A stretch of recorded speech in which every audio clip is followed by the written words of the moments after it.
Alright guys, what's going on? It's Jack and welcome back to another video, and today I actually want to talk about the Activision Blizzard deal. We are about 2 months or so away from the final verdict, quote unquote, right? And so far for Microsoft it's looking good. For a while it seemed like, for a little bit it seemed like there wasn't something that was going to happen and the deal would actually get blocked, but long story short, things have been looking good, and actually Sony is actually required now as to submit certain documents that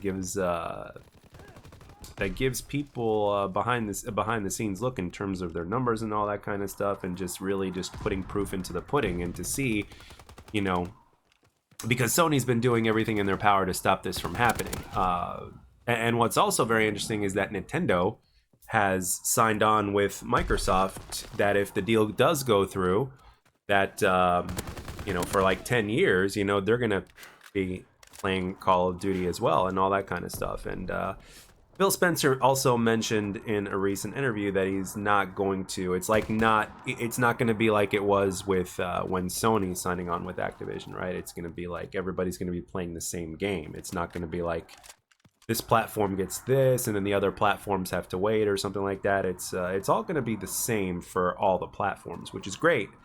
But what's even better is that the people that have been making Call of Duty are going to basically be having a much better work environment, which is great. Bobby Kotick is probably not going to be around anymore in terms of, you know, being the head of Activision and all that kind of stuff. I believe everybody's going to be answering to Phil Spencer as far as that's concerned. So replacing Bobby with Phil is definitely a good thing, as I've mentioned this before when I made a video like way back when about it.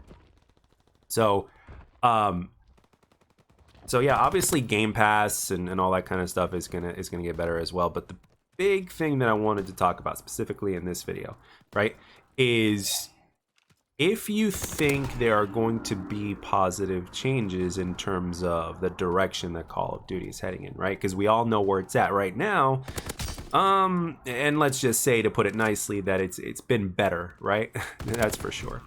But do you think that there are going to be positive impacts in terms of the game development? You know, I mean, in terms of making Call of Duty what it's supposed to be. Because right now it seems like Call of Duty to a certain extent has sort of an identity crisis a little bit.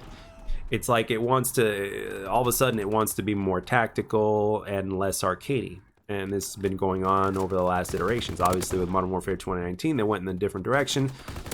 And then in Black Ops Cold War, they, you know, obviously Treyarch took a Sledgehammer product and did its best to make it more of to give it its own flavor.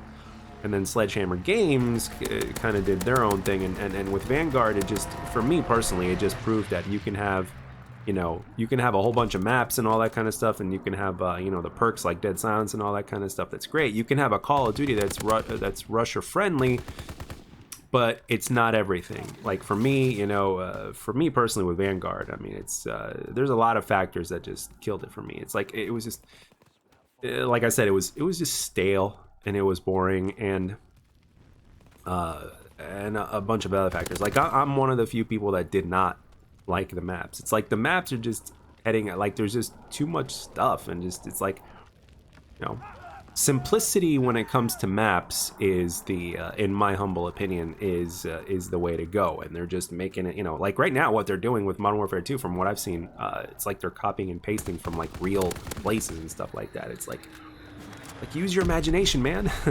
It's like use your imagination a little bit, make things a little bit more simple, but it is what it is. But I don't know, I mean, it's Microsoft obviously is interested in this deal to go through. Like the big player is obviously, it's going to make Game Pass a lot more valuable than it already is, and it is, which is great.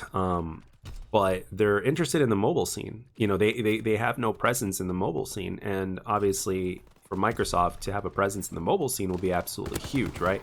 And then obviously the $8 or $9 billion a year that Call of Duty makes, that's going to help on return on investment as well.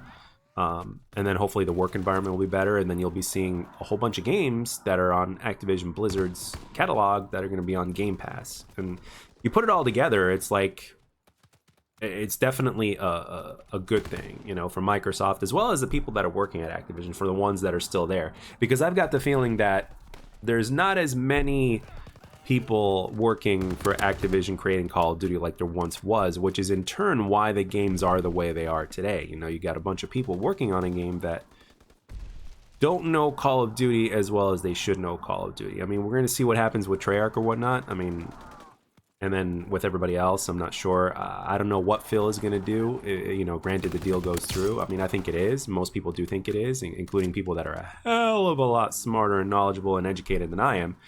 But despite that, I'm really interested to see what Phil is going to do, because there's, you know, for me, all I want is for them to get rid of the damn patent. That's all I want. Just get rid of the patent. Even if the multiplayer, like a couple things that I want is to, number one, get rid of the patent. That's priority number one. And the next thing that I want them to do is I want them to go back to making Call of Duty a simple arcade first-person shooter, right? I mean, sure, have your battle royale, I don't care, but at the same time, you know, you got to give your traditional 6v6 multiplayer some love, right? So, because that's what brought Call of Duty to where it got to in the first place. Call of Duty became a big name. With all due respect to the campaign and zombies, Call of Duty became a really big name because of the 6v6 multiplayer. So I don't think we need to ignore something like that, you know. So get rid of the patent, you know, the engagement optimization, matchmaking. Get rid of that stuff. Make Call of Duty arcadey like it once was. You know, forget this tactical or sentinel stuff that they've been calling or whatever. I mean, it's like ridiculous how they're coming up with all these different names.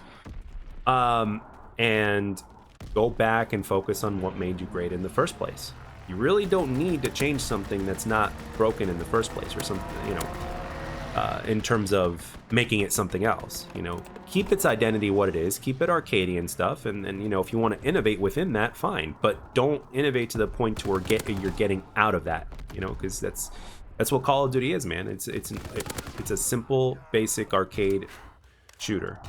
Simple as that. That's why it became so big, because of its simplicity. So Call of Duty needs to go back to its simplicity. And do you think that Microsoft taking over will possibly change that, or do you think it's going to be same shit, business as usual, just a different owner and a better work environment, but everything else is going to stay the same? What do you guys think?